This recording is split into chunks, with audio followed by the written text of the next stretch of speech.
본문 말씀을 통해서 믿음 더욱 주소서라는 제목으로 함께 은혜를 나누고자 합니다. 이 세상을 살아가면서 정말 가장 행복한 인생은 어떠한 환경에 처해 살아가고 있는가라기보다 어떠한 사람들의 관계 속에서 믿음과 사랑의 관계를 어떻게 이어가느냐에 따라 달라질 때가 참 많습니다. 부잣집에 살지만 늘 분열하고 다투며 사는 것보다 가난하여도 서로 우애하고 행복하게 사는 것이 진정한 행복이라고 하는 그런 말입니다. 더욱더 우리가 인생을 살면서 행복하기 위해서 우리는 결혼을 하게 됩니다. 이 결혼이라고 하는 이 성례를 통해서 많은 사람들은 혼자 살 때보다 더 행복하고 더 좋은 인생을 영위하고자 결혼을 하게 되지만 그 결혼 생활 속에서 평생 믿고 평생 사랑만 해도 부족한데 의처증이라고 하는 또 의부증이라고 하는 이러한 질병에 또 걸려서 사랑해야 될 관계를 의심하고 또 믿지 못하여 우리가 이 매스컴 속에서도 나타나듯이 얼마나 많은 싸움과 갈등과 싸움까지 일어나는 그런 모습들을 우리가 볼 때 참 사람은 가진 것도 중요하지만 모든 관계의 영역 속에서 믿음과 사랑이 더해야 한다라고 하는 사실들을 다시금 발견하게 됩니다. 그러므로 결혼생활, 가정생활 서로 믿고 신뢰해야 될 관계가 깨어지면 가장 행복해야 될, 가장 의지가 돼야 될 우리의 공동체가 가장 서로를 아프게 하는 관계가 되어져 버릴 때가 많습니다. 그러므로 우리가 속해 있는 이 공동체, 교회 공동체, 가정 공동체, 우리 믿음의 공동체는 어떠한 상황의 여건에 의하여 움직여지고 유지되어지는 것이 아니라 사랑과 신뢰 속에서, 믿음의 관계 속에서 계속적으로 영위되어져야 하는 것입니다. 나가서 우리의 믿음 생활을, 신앙 생활을 다른 말로 우리는 믿음 생활이라고 말합니다. 하나님을 믿는 하나님의 살아계심을 믿고 그 말씀에, 그 성경 말씀의 요구에 믿음으로 반응하는 생활, 그것을 믿음 생활이라고 말하며 우리의 신앙 생활이라고 말하고 있습니다. 그렇다면 우리가 이 믿음 생활을 해나가는 이 과정 속에서 정말 행복한 믿음 생활은 어떻게 하는 것일까? 믿음 생활 오랫동안 해왔는데 어떻게 신앙생활, 어떻게 믿음 생활하는 것이 행복할 수 있는 비결인가를 물을 때 말 그대로 제대로 믿어야 우리가 믿음 생활 잘하는 것이고 행복한 믿음 생활을 할 수 있다 말할 수 있게 되는 것입니다. 우리 예전에 부흥사들이 교회에 와서 집회를 할 때 꼭 설교하다가 믿습니까? 그러면 아멘. 믿습니까? 그러면 아멘. 이랬던 기억이 있습니다.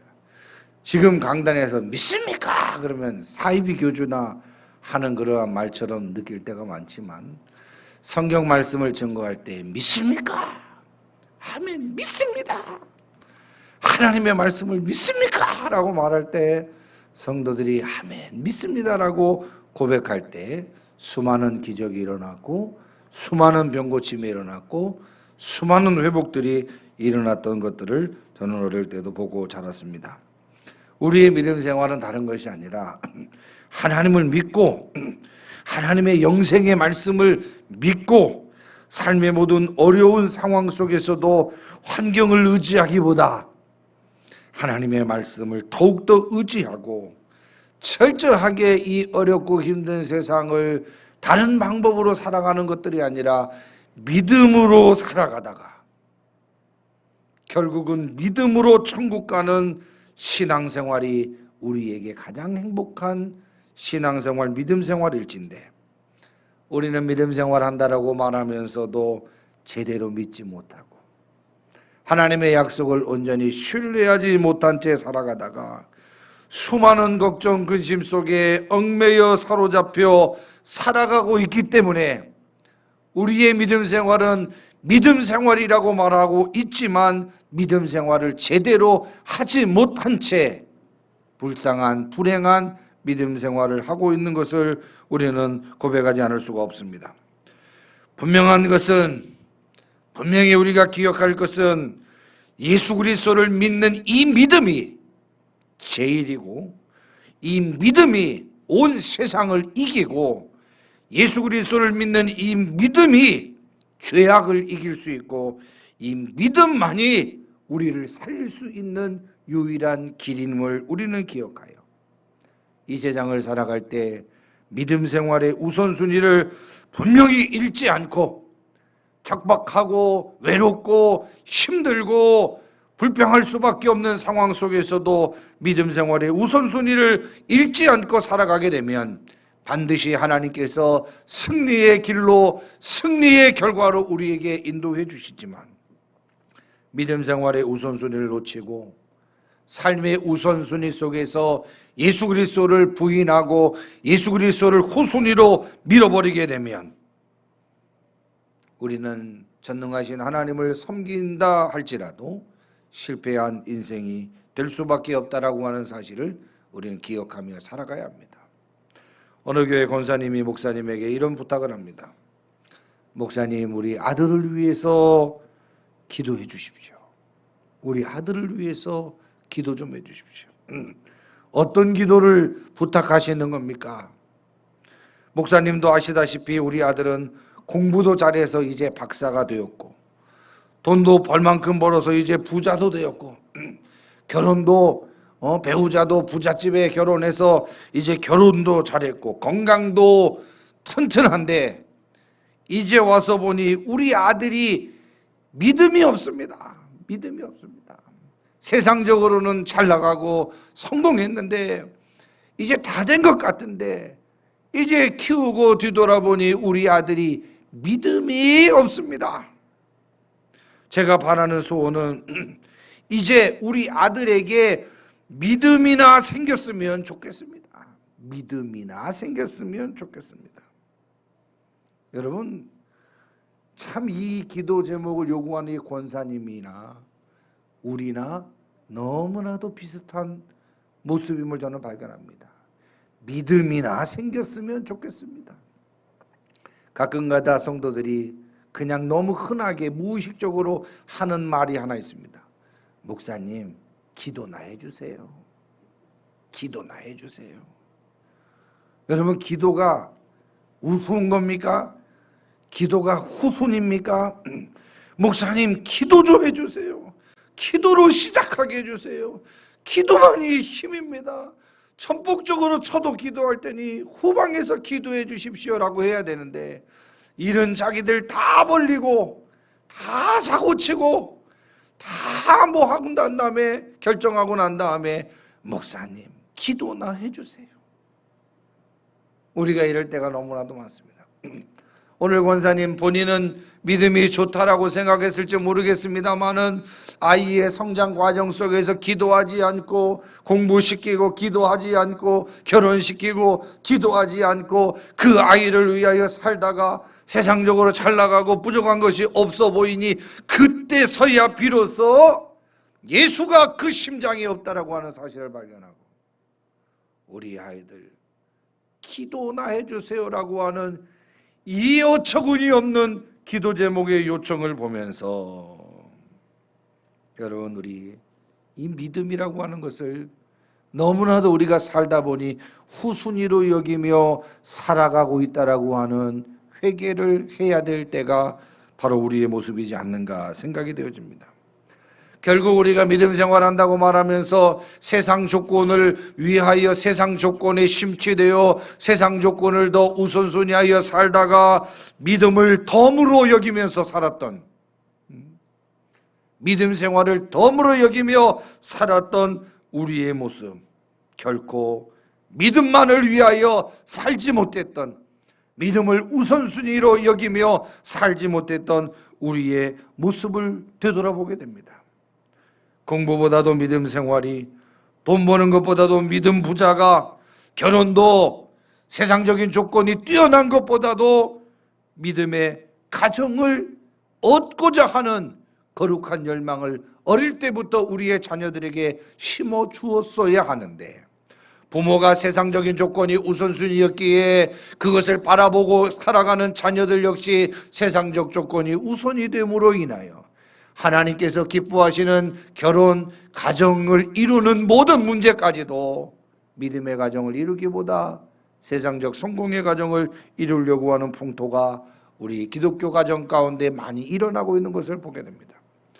사랑하는 성도 여러분, 우리 말씀 가운데 조금 부연하고 싶은 것은, 최근 우리의 결혼식을 가보면 주례자가 없는 무주례가 많이 늘어나고 있습니다. 여러분 분명하게 기억하십시오. 멋있어 보이는 게 중요한 게 아닙니다. 요즘 트렌드가 중요한 게 아닙니다. 결혼은 성례입니다. 결혼은 성례예요. 결혼은 사람들 앞에서 하는 것이 아니라 하나님 앞에 하는 것이 결혼이에요. 결혼. 그런데 우리 기독교인들이 아무런 의식 없이 믿음이 우선이 여겨지지 않음으로 인하여 무주례를 하고, 무주례를 하는 가운데 목사들이 초대가 되어 거기에 앉아있는 해프닝이 우리 한국교회, 한국 안에 일어나는 것을 보면서 여러분 정확하게 기억합시다. 우리 아이들에게 믿음의 우선순위를 집어넣어줘야 됩니다. 결혼은 유비, 결혼할 때 꼭 누구 모시고 해야 돼? 목사님 모시고 예배를 드려야 돼요. 예배 드려야 돼요. 그래가지고 제가 요즘에 생각드는 것은, 빨리 우리 교회가 커져서 우리 아이들 예식하는데 좁지 않도록, 결혼할 때 좁지 않도록 해야 되겠다라는 생각마저 듭니다만은, 우리 효원이 결혼할 때 누구 모시고 결혼해야 돼? 목사님 모시고 꼭 예배를 드리고 결혼을 해야 됩니다. 이것이 얼마나 중요한 건지 몰라요. 이것은 당연한 것인데 어느 순간부터 우리의 믿음 생활이 하나님께 드리는 예배가 후순위로 밀려나감으로 인하여 세상의 이치에, 트렌드에 우리의 믿음이 후순위 되어져 가고 있는 안타까운 상황 속에 우리는 살아가고 있습니다. 사랑하는 성도 여러분, 건강보다 믿음이, 바쁜 돈벌이보다 믿음 생활이, 어떤 학업보다도 믿음 생활이 더 중요한 것임을 다시금 우리가 기억하고 우리의 자녀들도 기억할 수 있는 그런 신앙생활을 우린 살아가야 합니다. 믿음만이 우리의 생명이며, 믿음만이 우리의 능력이며, 믿음만이 우리의 힘이며, 믿음만이 우리의 소망임을 기억하며 살아갈 때 그 믿음의 믿음을 더하여 주시는, 그 믿음의 능력으로, 그 믿음의 기적으로 역사하시는 하나님의 축복을 받아 누리는 가정이 될 수 있게 되는 것입니다. 요즘 사람들은 우리의 믿음을 시시하게 평가합니다. 바보야, 누가 요즘에 교회 가서 봉사하냐? 이 바보야, 누가 요즘에 교회 예배 다 참석하냐? 이 바보야, 누가 요즘에 교회 가서 헌신하냐? 헌금하냐? 여러분, 세상 사람들은 우리의 믿음 생활을, 하나님 앞에 엎드리는 것을, 하나님의 영광을 위하여 살아가는 것을 시시하게 평가합니다. 바보들이나 하는 것, 정말 가난한 사람들이나 하는 것, 이렇게 평가합니다마는, 그러나 하나님은 오직 믿음만을 가지고 그 사람을 평가하십니다. 사람의 평가는 가진 것, 넓은 것, 소유한 것, 높아진 것을 평가하지만, 성경 하나님의 말씀을 보면 하나님은 가진 것으로 평가하지 않고 세상적 크기를 가지고 우리를 평가하지 아니하시고 그 믿음의 크기를 지적하시고 바라보시며 평가하신다는 사실을 기억해야 됩니다. 그것을 보여주는 성경이 오늘 바로 히브리서 11장입니다. 11장에 나오는 인물들은 세상적으로 높은 사람들이 아닙니다. 세상적으로 잘 나갔던 사람들이 아닙니다. 어떻게 보면 세상적으로 고난을 받았고 억울한 일을 당하였고 괴로움을 당하였고 때로는 살인까지 당했던 그러한 인물들이 소개되고 있습니다마는 오늘 세상적인 환경으로 그들을 평가하는 것이 아니라 그들의 믿음을 하나님께서 평가하시고 믿음으로 살았던 그들이 죽었지만 믿음으로 살았던 그들이 믿음이 오늘도 살아서 역사한다라고 하는 사실을 증거하면서 오늘 우리들에게 믿음으로 살아가 하나님의 평가를 받으라라고 하는 존엄한 명령이 소개가 되고 있는 말씀이 바로 히브리서 11장 말씀입니다. 저는 오늘 보면 이 마지막 때에 우리가 어떤 믿음을 소망하면서 살아가야 될지, 참 시간이 너무나도 빨라. 2021년 이제 조금만 있으면 또 추수감사주일로 또 한 해를 마감해야 되는 이 12월이 얼마 남지 않는 이 시대에 한 해 한 해를 마감하면서 우리의 인생의 마무리 역시 얼마 남지 않았구나라고 하는 생각을 해보면서 우리가 어떤 믿음으로 살아 어떤 믿음으로 하나님 앞에 서야 할지 다시금 생각하며 은혜를 나누고자 합니다. 첫 번째로 말씀은 믿음은 우리의 힘이 됨을 고백하면서 살자. 믿음은 우리의 능력이 됨을 고백하면서 살자. 여러분, 히브리서 11장은 우리가 너무나도 잘 아는 믿음장이라고 우리는 잘 알고 있습니다. 히브리서 11장 1절에서 3절 말씀을 보면 이렇게 말씀합니다. 믿음은 바라는 것들의 실상이요 보이지 않는 것들의 증거니 선진들이 이로써 증거를 얻었느니라.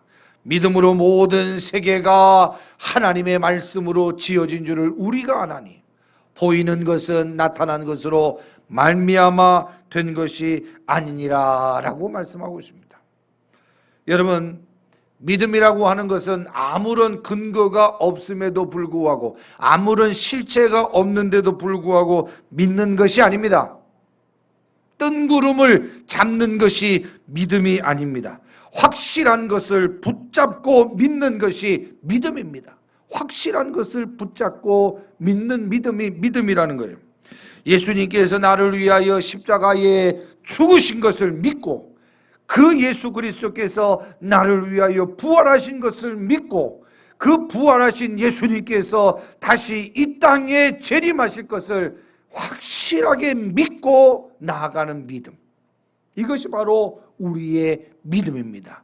연약한 우리이지만 하나도 우리를 눈동자와 같이 우리를 지키시고 하나님의 거룩한 뜻을 향하여 살아가는 우리들을 위하여 인도하시고 지켜주시는 그 하나님을 믿는 믿음이 바로 우리의 믿음이 되는 것입니다. 하나님의 말씀, 그 말씀이 우리의 믿음의 중요하고도 확실한 근거가 되어 그 말씀을 믿고 그 약속의 말씀을 따라 사는 것이 바로 우리의 믿음이라고 하는 사실입니다. 그래서 신앙생활을 어떻게 하는 것이 잘하는 것이냐? 제가 자주 강단에서 말씀드리잖아요. 단무지 신앙대다. 하나님의 말씀이라면 세상의 어떤 유혹과 가치가 하나님의 말씀을 흔들고 또 왜곡시킨다 할지라도 하나님의 말씀이라면 단순하게 하나님의 말씀, 때로는 무식하게, 때로는 그 말씀을 지키는 데 있어서 칠할맞게 단무지 신앙으로 살아가는 것. 우리에게는 하나님 한 분, 하나님의 말씀, 유일한 말씀, 그 말씀을 의지하며 이 짧은 생애를 살아나가는 것이 바로 우리의 믿음 생활인 것을 기억해야 합니다. 그러기에 그 확실한 약속의 말씀이 우리의 힘과 능력이 되어줄 수 있도록 우리는 믿음으로 살아가야 하는 것입니다. 그래서 믿음이란 주위의 환경이나 분위기를 바라보고 의지하는 것이 아니라 하나님의 약속의 말씀을 믿고 신뢰하는 것. 하나님이 말씀하셨으니 그 말씀만 바라보고 그 말씀대로 내 가정과 내 현실과 우리의 사역과 우리의 이 민족이 될 것을 이루어진 줄 믿고, 약속하셨으니 이미 이루어진 줄 믿고 살아가는 것이 바로 우리의 믿음인 것입니다. 그래서 히브리서는 환경보다 하나님의 약속의 말씀을 믿고 살아온 믿음의 선진들, 세상의 요구와 세상의 이치와 세상의 인도를 따라 살아갔던 믿음의 선진들이 아니라 세상의 요구가 하나님의 말씀에 왜곡이 된다면 생명을 걸고서라도 손해를 본다 할지라도 고난을 당한다 할지라도 하나님의 약속의 말씀만 믿고 살아온 믿음의 선진들이 그들에게 그 하나님의 말씀이 고난 가운데도 힘이 되었고 그 외로운 상황 속에서도 능력이 되었고 그 죽음의 공포 속에서도 소망이 되었다라고 하는 이 증거를 고백하고 있는 말씀이 11장 말씀드리기에 오늘 믿음의 선진들은 오늘 이 11장을 통하여 믿음으로 살아가는 그 믿음이 자신의 인생 가운데 힘이 되었고 능력이 되었음을 증거하며 그 간증들이 쭉 나열되고 있는 것이 바로 오늘 히브리서 11장의 말씀입니다.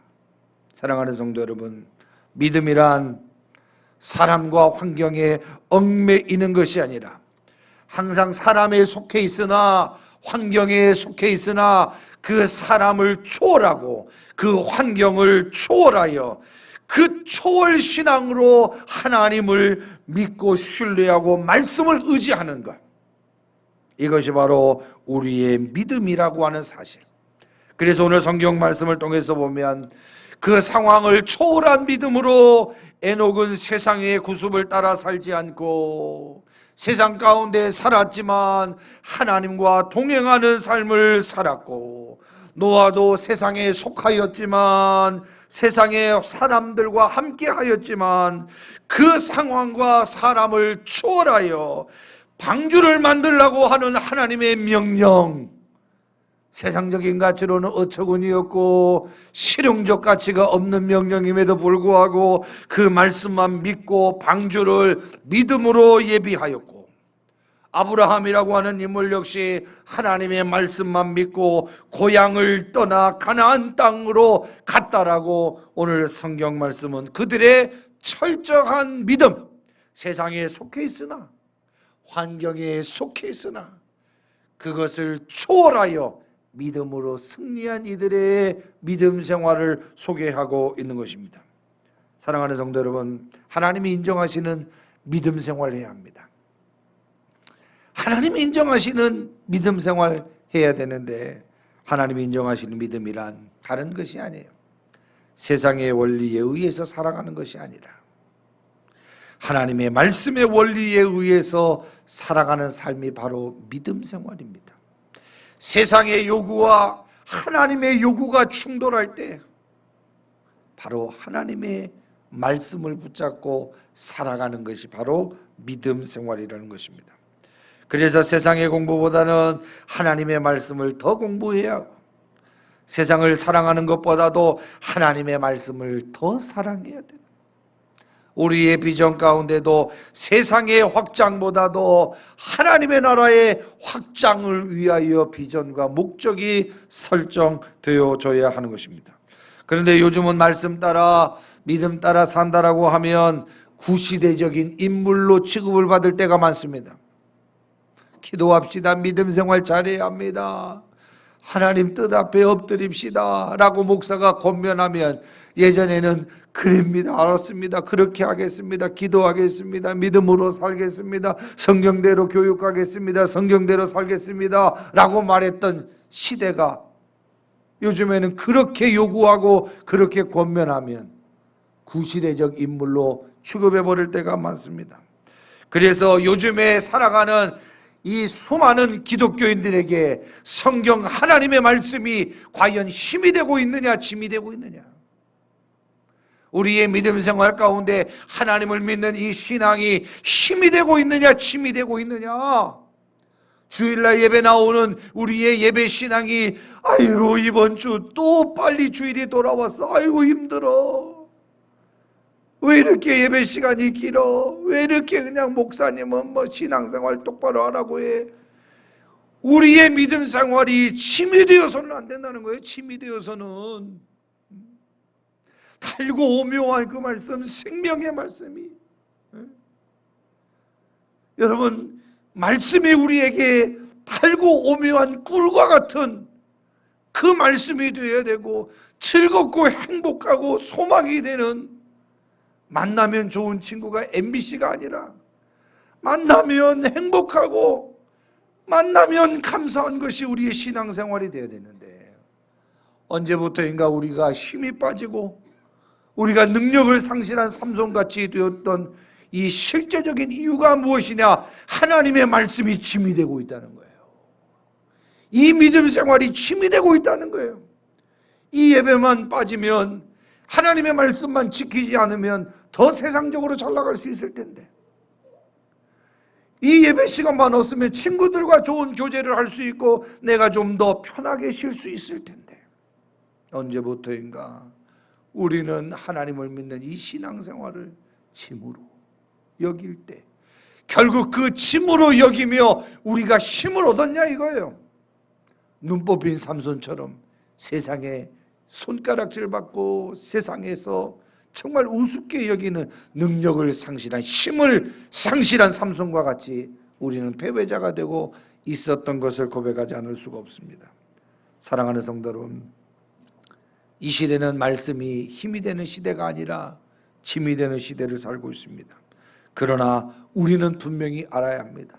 히브리서 11장을 읽어보면 읽어볼수록 분명한 것은, 아벨은 가인에게 죽임을 당하면서까지 믿음으로 살았지 않습니까? 믿음으로 예배했지 않습니까? 그러나 그들의 과정들을 보면 믿음으로 살다가 죽을지언정, 믿음으로 살다가 고난을 당한다 할지라도 그들에게 그 믿음은, 말씀 순종은 짐이 아니라 힘이었던 것을 우리는 보게 됩니다. 말씀은 짐이 아니라 힘입니다. 믿음은 짐이 아니라 힘인 것을 우리 기억하며 살아가야 합니다. 성도는 말씀의 힘으로 살아가야 합니다. 우리가 이 힘든 세상에 무슨 힘으로 버티고 살아갈 수 있겠습니까? 하나님이 주신 힘으로 인내하고 버티고, 하나님이 주신 힘으로 승리하고, 하나님이 주신 힘으로 감사하고 살아가야 하는데, 결국 하나님의 말씀이 우리의 힘이 되고 능력이 된다라고 하는 사실 다시 한번 기억하고, 믿음으로 살아감으로 내게 능력 주시는 자 안에서 내가 모든 것을 할 수 있다라고 하는 이 선포 속에 믿음의 힘을 가지고 넉넉하게 이 세상을 이겨나갈 수 있는 저와 여러분 되기를 주님의 이름으로 축원합니다. 두 번째로 8절 말씀, 철저한 순종의 삶으로 우리의 믿음을 나타내자. 철저한 순종의 삶으로 우리의 믿음을 나타내자. 여러분, 히브리서 11장에 나오는 하나님이 기뻐하시는 인물들은 하나님을 사랑했던 사람들입니다. 다른 특별한 외부적인 특징들보다 하나님을 사랑했던 인물들이에요. 아벨은 하나님을 사랑했기에 하나님께 드리는 예배를 사랑했고, 아브라함 역시, 에녹 역시 하나님을 사랑했기에 정말 할 수 없는, 순종할 수 없는 그 영역 속에서도 그 사랑의 힘이 컸기에 그들은 하나님의 말씀에 철저하게 순종했던 인물들로 하나님 앞에 평가합니다. 여러분, 사랑을 확실하게 하지 못하니까 우리가 불순종하는 거예요. 오늘 우리의 믿음 생활을 한번 되돌아보세요. 우리의 믿음 생활이 불순종의 이유가 무엇이냐 하면 다른 것이 아니에요. 환경이 문제가 아닙니다. 하나님을 확실하게 사랑하지 못하기 때문에 그래요. 사랑하면 순종합니다. 사랑하면 포기할 수 있습니다. 사랑하면 내려놓을 수 있습니다. 사랑하면 그의 모든 말이 잘못됐다 할지라도 따라가게 되는 것인데, 오늘 우리의 불순종의 원인은 다른 것에 있지 않습니다. 어려워서의 문제가 아닙니다. 하나님을 사랑하지 못하기 때문에 그렇습니다. 주일 예배에 나오는 것, 이것은 단순한 예배 생활을 한다라는 그런 개념으로 보기보다 저는 그렇게 봅니다. 오늘 예배에 나오는 사람, 우리 예배에 참석하여 하나님 앞에 예배를 드리는 사람은요, 하나님을 사랑하기 때문에 나오는 것입니다. 나올 수 있는 것입니다. 강제로 끌고 나와서 될 수 있는 영역이 아니라 하나님을 사랑하는 자들이 예배할 수 있는 거예요. 사랑하는 성도 여러분, 사랑을 두려워하지 마십시오. 사랑하면 순종하게 되어 있습니다. 오늘 8절 말씀 뭐라고 나옵니까? 믿음으로 아브라함은 부르심을 받았을 때에, 부르심을 받았을 때 순종하여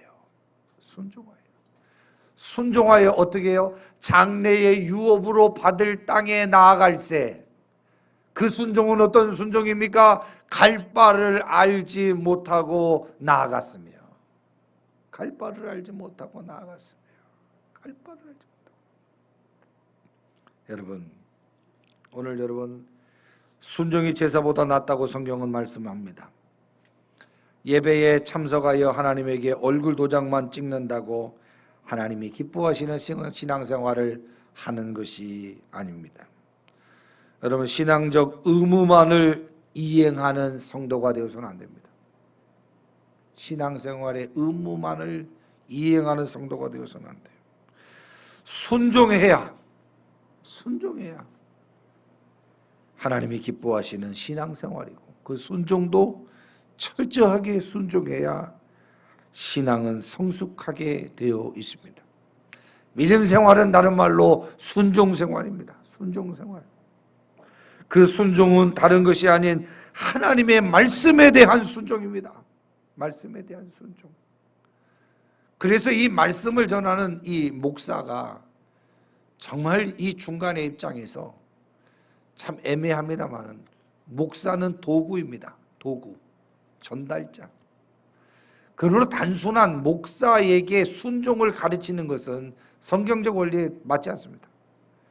그러나 목사가 하나님의 말씀을 가르치고 훈계하면 그 목사가 훌륭해서 순종하는 게 아닙니다. 그 목사의 말이 뛰어나서 순종하는 게 아니에요. 그 목사가 말하는 것이 하나님의 말씀이기 때문에 순종하는 겁니다. 그래서 목사가 영적 권위가 있어야 목사지, 자꾸 성경적 말을 하지 않고 세상적인 말을 하면 그 말은 순종하지 않아도 되는 겁니다. 오늘 우리가 다시 한번 기억할 것은 순종하되 철저하게 하나님의 말씀에 순종해야 된다. 그래서 노아는 주어진 말씀에 순종하여 방주를 지었고, 아브라함은 주어진 말씀대로 고향을 떠났고, 순종하여 떠난 그 고향 가정 속에서도 또 100세에 얻은 아들을 바치라 해도 하나님의 말씀을 순종하였던 것. 이렇게 자신에게 주어진 하나님의 말씀에 철저하게 순종하는 것, 이것이 바로 바른 믿음이며 우리가 지켜야 할 믿음 생활이라고 하는 것을 기억해야 합니다. 여러분, 한번 봅시다. 설교를 왜 듣습니까? 설교를 왜 들어요? 하나님의 말씀은 왜 읽습니까? 왜 읽어요? 우리의 언제부터 바리새인적인 자랑거리가 뭡니까? 나는 20년 동안 주일 한 번도 빠지지 않았다. 나는 매주마다 수일 예배, 오후 예배, 수요 예배, 금요 예배, 새벽 기도 예배에 한 번도 빠지지 않았다. 이것이 언제부터인가 우리의 자랑이 되었습니다. 설교는 왜 듣습니까? 말씀은 왜 읽습니까? 30독, 50독, 100독 정말 축하받을 일이고 정말 존귀한 일을 했습니다만 말씀을 왜 읽습니까? 다른 이유가 있지 않습니다. 순종하려고 예배드리는 거 아닙니까? 그 말씀을 듣고 순종하려고 예배드리는 거 아닙니까? 말씀을 읽고 순종하려고 설교 듣고 성경을 읽는 거 아니겠냐 이거예요. 다시 말씀드립니다. 순종이 없는 예배가 무슨 유익이 있겠습니까? 순종이 없는 하나님의 말씀 묵상이 무슨 유익이 우리에게 있겠냐는 거예요. 그러나 말씀을 더 읽는 이유는 무엇입니까? 더 많은 순종을 하려고, 더 많은 예배에 참여하고 더 많은 기도의 시간을 할애하는 이유가 뭡니까? 더 큰 순종을 하기 위하여 우리는 예배와 말씀을 읽는 것임을 기억하고 살아가야 합니다. 왜 하나님이 우리에게 말씀을 주십니까? 인생의 길과 해답이 바로 성경 하나님의 말씀에 있기 때문에 그렇습니다. 말씀의 생명의 길이 있고 말씀의 축복의 길이 있습니다. 하나님의 말씀은 우리의 가족을 살리는 생명이기 때문에 그렇습니다. 그러기에 노아는 방주를 만들라는 그 하나님의 엄중한 명령에 그대로 순종함으로 인하여 생명을 살리는 그 말씀대로 순종함으로 온 가족을 살리는 생명선의 주인공이 되지 않았습니까? 아브라함 역시 고향을 떠나라는 말씀에 순종하여 결국 믿음의 조상이 되는 축복의 길을 걷지 않았습니까? 이렇게 우리에게 때때로 아브라함에 주어졌던 말씀의 요구, 때때로 노아에게 주었던 말씀의 요구가 우리에게도 주어질 때 당장은 어렵고 힘들지라도 그것에 순종하다 보면, 그 순종이 이어지다 보면 그것은 결국 우리와 우리의 가정을 살리는 길이 되고 능력이 되고 결국은 그 순종이 우리에게 복이 된다라고 하는 사실 우리는 믿고 결단해야 합니다. 어떤 말씀이든지 그대로 순종하여 갈 때 반드시 생명이 있고 반드시 축복이 있음을 기억하며 매 순간 상황 속에서도 하나님의 거룩한 말씀에 순종하기로 결단하고 그 순종을 연습하여 하나님 앞에 철저한 순종을 체질화할 수 있는 그런 좋은 우리의 믿음 생활이 되어야 합니다. 저는 우리 박운강 장로님 참 귀하고 존경하는 것은, 참 장로고시 볼 때 제가 김달수 목사님한테 칭찬받았던 그 말이 아직도 떠올라요. 여러분, 그 수많은 장로님들이 당신 장로 왜 되려고 하냐 물어봤더니 목사님 견지하려고. 장로 된다는 사람도 있습니다. 자기가 어떠한 일들을 하기 위해서 장로가 된다는 사람이 있었습니다. 그리고 이번에도 제가 장로고시 또 면접을 봤는데 이런저런 비전들을 가지고 있습니다마는 목사님 주의종의 말에 순종하여 하나님의 교회를 세우겠다. 어떻게 보면 세상적으로는 답답할 수 있겠지만 목사가 하나님의 거룩한 뜻과 사명이라고 하는 분명한 일에 선다라고 한다면 장로는 기도하는 팔을 붙잡고 협력하는 직분이지 본인 혼자 달려가는 직분이 아니에요. 그 팔을 내리는 직분이 아니라니까요. 그럼에도 불구하고 지금 10여 년 동안 저의 사역과 또 모든 일에 목사님이 하시는 일이라면 순종하면서 감당하겠습니다. 참 마음에 큰 빛을 지고 또 감당하고 있는 것에 다시 감사를 합니다. 여러분, 어떤 사람이 두렵냐? 협력자가 두려운 거예요. 순종하는 자가 또 두려운 거예요. 대항하는 사람은 전혀 두렵지 않습니다. 오늘 여러분, 우리가 이 세상에 신앙생활할 때 순종 잘하는 체질이 되어야 돼요. 하나님의 말씀이라면 그것에 토가 달 필요가 뭐 있어요?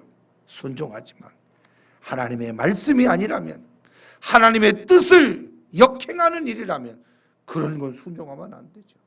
분명하고도 명확하게 이 일을 제기해야 됩니다. 여러분, 오늘 우리가 순종 생활을 잘 못하는 이유 중에 큰 것은 뭡니까? 들어보고 순종하겠다는 겁니다. 들어보고 순종하겠다는 것. 여러분, 우리 신앙생활 속에 이런 태도가 정말 많습니다. 한번 말해보라고, 먼저 말해보라고, 들어보고 순종하겠다는 거예요. 그렇게 계산해보고 난 뒤에 순종하려고 하면 평생 순종하지 못합니다. 내가 이해되어 순종한다라고 하는 신앙생활은요, 절대 순종 능력 있게 생활할 수가 없습니다. 작은 실수에 계산기를 버리지 못하면 절대로 믿음 생활의 기쁨을 얻지 못합니다. 온전하게 순종 생활하여 완전하게 정복하는 것, 이것이 우리의 믿음 생활임을 기억하고 많은 예배, 많은 성경을 읽는 것도 중요하지만 그의 크기에 맞게 순종의 영역들을 넓혀나가는 믿음 생활할 수 있는 저와 여러분 되기를 주님의 이름으로 축원합니다. 마지막으로 13절 말씀입니다. 우리의 믿음 생활은 세상을 살 때는 경건하게 살고 천국 소망을 간직하며 사는 믿음 생활을 하자. 여러분 오늘 본문에 보면 에녹이라고 하는 사람이 나옵니다. 에녹의 믿음을 평가하면서 하나님을 기쁘시게 하는 자다, 하나님을 기쁘시게 하는 자였다라고 평가합니다. 5절에 보면 뭐라고 나옵니까? 믿음으로 에녹은 죽음을 보지 않고 옮겨졌으니 하나님이 그를 옮기심으로 다시 보이지 아니하였느니라. 그는 옮겨지기 전에 뭐라고요? 하나님을 기쁘시게 하는 자라 하는 증거를 받았느니라 라고 말씀합니다. 그렇다면 하나님을 기쁘시게 하는 자라는 증거를 받은 에녹의 삶은 어떠한 삶을 살았는가? 창세기 5장 21절에서 24절에 에녹의 삶이 잘 나타나고 있습니다. 한번 보겠습니다. 에녹은 65세에 무드셀라를 낳았고 무드셀라를 낳은 후 300년을 하나님과 동행하며 하나 자녀를 낳았으며 그는 65세를 살았더라라고 하는 말씀이 나옵니다. 여러분 결국 에녹은 하나님과 그 뒤에 보면 에녹이 하나님과 동행하더니 하나님이 그를 데려가심으로 세상에 있지 아니하더라라고 24절의 에녹의 삶을 정확하게 평가하고 있습니다. 에녹은 65세에 아들 무드셀라를 낳은 후에 하나님과 동행하는 삶을 살았다라고 그의 인생을 정리합니다. 그 에녹은 하나님과 동행하는 삶을 살았는데 그 동행한 것이 바로 하나님을 기쁘시게 하는 삶이라고 인정을 받고 있습니다. 하나님과 동행했다라고 하는 의미는 어떤 의미냐? 하나님의 수준에서 살았다. 다른 말로 하나님의 뜻 가운데 살았다라는 것이 동행이라고 하는 단어로 설명하고 있습니다. 즉 오늘 창세기 5장 21절에서 24절 또 히브리서 11장 5절의 말씀은 한마디로 이 에녹은 경건하게 살았다. 이 세상을 살 때 경건하게 살았다라고 말씀하고 있습니다. 특별히 자녀를 낳은 후에도 라는 말씀이 나오잖아요. 65세 자녀를 낳은 후에도 자녀를 낳았다라고 하는 것은 어떤 인생의 결과가 나왔는데 그 결과 가운데 마무리 바쁘고 힘들고 어렵고 해야 될 일 많은 가운데도 그는 자녀를 낳았음에도 불구하고 하나님과 동행하는 일을 귀하게 여기고 유지시켰다라는 거예요. 우리 믿음 생활에 얼마나 많은 핑계가 있습니까? 자녀 때문에, 회사 때문에, 건강 때문에, 뭐 때문에. 그러나 오늘 이 에녹의 삶이 귀한 것은 무드셀라를 낳은 후에 그는 300년 동안 하나님과 동행하는 삶을 살았다. 믿음의 우선순위를 가지고 그는 경건한 자의 삶을 살았다라고 말씀하고 있는 것입니다.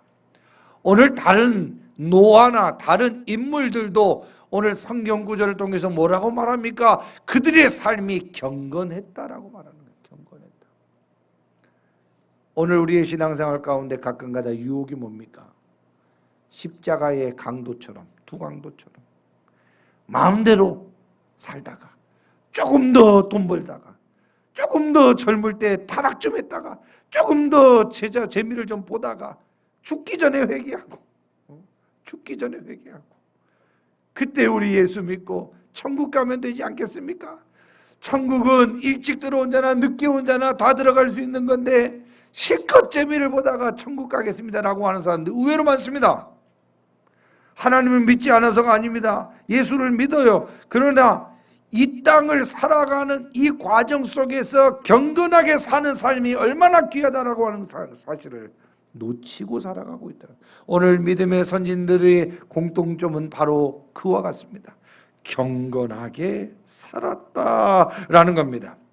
그래서 남편의 이 스트레스 가운데 살지만 자녀들의 그 어려움 가운데 살지만 경제적으로 어려움 가운데 살지만 오늘 성경의 인물들은 어떻게 해요?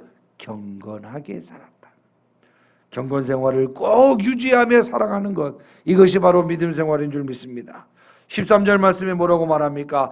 이 사람들은 다 믿음을 따라 죽었으며, 이 사람들은 다 믿음을 따라 죽었으며, 라는 말씀이 나옵니다. 이 사람들은 어떤 사람들입니까? 경건하게 살던 사람들은 믿음을 따라 죽었으며, 여러분 이 믿음 생활이 쫙 한 줄로 정리됩니다. 우리의 믿음 생활이라고 하는 것은 후에 잘하는 것이 아니라 지금 현재도 잘하고 우리가 더욱더 죽기 전까지 잘해야 돼요. 믿음의 선진들은 어렵고 힘든 가운데도 경건하게 살다가 모두 다 한번 따라 합시다. 믿음을 따라 죽었으며. 참 귀한 말씀이 나옵니다. 여러분 믿음을 따라 죽어야 돼. 믿음을 따라 죽어야 돼. 잘 죽어야 돼. 잘 죽어야 돼. 왜 우리는 경건하게 살아야 하는가? 왜 우리는 믿음으로 살아가야 하는가? 왜 성경의 인물들은 이 어렵고 힘든 세파 속에서 믿음으로 살았고 경건하게 살았는가? 그것은 우리에게 본향, 즉 천국이 있음을 알았기 때문에 그렇습니다. 천국이 있는 자는 영원한 것을 붙잡는 자는 일시적으로 잠시적인 것을 견뎌낼 수 있습니다. 영원한 것이 있는 자는 일시적이고 잠시적인 것을 견뎌낼 수 있어요. 그러나 영원한 것을 확실하게 붙잡지 못하는 사람들은, 천국에 대한 소망이 확실하지 않는 사람들은 일시적인 것과 잠시적인 것에 넘어질 수밖에 없고 그 일시적인 것에 현혹되어 살아갈 수밖에 없는 것입니다. 그러나 영원한 것이 없는 사람들은 일시적인 것에 넘어질 수밖에 없다는 것. 그러므로 사도 바울은 고린도후서 4장 17절에 뭐라고 말씀합니까? 우리가 잠시 받는 환난에 경한 것이 지극히 크고 영원한 영광에 중한 것을 우리에게 이루려 함이니라고 말하잖아요. 지금 받는 고난이 얼마나 힘들어요. 지금 맞는 그 매가 얼마나 아파요. 지금 처한 그 감옥의 환경이 얼마나 괴롭습니까마는 그것을 잠시 받는 것이라고 표현하잖아요. 잠시 받는 것. 그러나 우리가 가야 할 그 영원한 영광 중에 거할 이 천국의 소망은 영원한 것인데 그것을 받기 위하여, 그것을 얻기 위하여, 그것에 들어가기 위하여 참고 견디고 경건하고 믿음 생활을 사명 감당을 하고 있는 것을 고백하고 있는 것을 보게 됩니다. 디모데후서 2장 10절도 같은 맥락의 말씀입니다. 그러므로 내가 택함 받은 자들을 위하여 모든 것을 참음은 그들도 그리스도 예수 안에 있는 구원을 영원한 영광과 함께 받게 하려 합니다. 내가 참고 견디는 이유는, 내가 오늘도 인내하고 있는 이유는 나만 천국의 소망이 아니라 저들까지도 함께 영원한 영광 가운데 참여하고자 하는 그 거룩한 열망으로 살아가는 우리 모습이 되어야 됩니다. 사랑하는 성도 여러분, 말씀을 정리하려고 합니다. 믿음으로 사는 자는 하늘 위로 받는다. 찬송가의 가사처럼 오늘 우리가 날마다 경제생활이 좋아지고 환경이 좋아짐에도 불구하고 더욱 갈등하고 외롭고 힘든 이유는 다른 것에 있지 아니합니다. 인생은 늘 목마르고 늘 배고픈 거예요. 열평에 살다가 20평에 가도 금방 만족하는 것 같지만 또 목마르고, 늘 탄산음료처럼 늘 갈증나는 것이 바로 우리의 인생입니다. 우리는 세상의 것들로 만족할 수 없어요. 세상의 것들로 하나 될 수 없습니다. 우리는 영원한 하늘 소망을 가지고 그 하나님의 약속을 믿음으로 반응하며 살아가는 그 자들에게 주시는 평안, 기쁨, 감사, 은혜로 살아가야 할 존재임을 다시 한번 기억하고, 오늘 이 코로나19로 인하여 우리의 믿음 생활이 얼마나 병들고 얼마나 나약하고 얼마나 세속적으로 바뀌었는지를 다시 한번 정리해서, 이제 우리가 아직 그 정부에서 지침이 나오지 않았습니다마는 오늘 광고대로 11월 달부터는 이제 예배를 정상화시키고 주일 중식도 실시해서 이제 다시금 회복하려고 하는데, 사실 11월 달 시작돼도 여태까지 안 나온 분들은 못 나옵니다. 코로나가 종식되었다 할지라도 못 나옵니다. 여러분, 이러한 코로나로 인하여 우리의 영적인 공동체가 많은 아픔을 겪고 또 우리의 믿음이 이만큼 훼손된다라는 절박감을 가지고 다시 한번 우리부터 엎드리고 예배 생활을 다시 한번 바로 세워서 믿음으로 다시금 우리 교회가 인정받고 믿음으로 우리의 가정들이 다시금 회복되어 믿음으로 하나님 앞에 인정받는 거룩한 생애들이 되기를 주님의 이름으로 축원합니다. 기도하겠습니다. 사랑하는 주님, 오늘도 다시금 믿음으로 서서 나와 온 가족이 믿음으로 영생 구원을 얻고 영원한 영광에 동참하기를 다짐할 수 있는 귀한 시간을 허락하여 주신 하나님 감사합니다. 너무나도 2년 동안 지속된 이 코로나로 인하여 우리의 예배관이 많이 훼손되었고 우리의 믿음이 많이 세속적으로 바뀌어져 버린 이 안타까운 상황을 주님 회개하오니 다시금 저희들 두 손 높이 들고 하나님 앞에 회개하며 세워가려고 하오니 주여 우리에게 결단할 수 있는 은혜를 주시고 다시금 주를 위하여 살 수 있는 각오를 통하여 하나님 앞에 영광 돌릴 수 있는 저희 모두가 될 수 있도록 축복하여 주옵소서. 예수님의 이름으로 기도합니다. 아멘. 이 시간 우리 찬송가 545장 찬송하시면서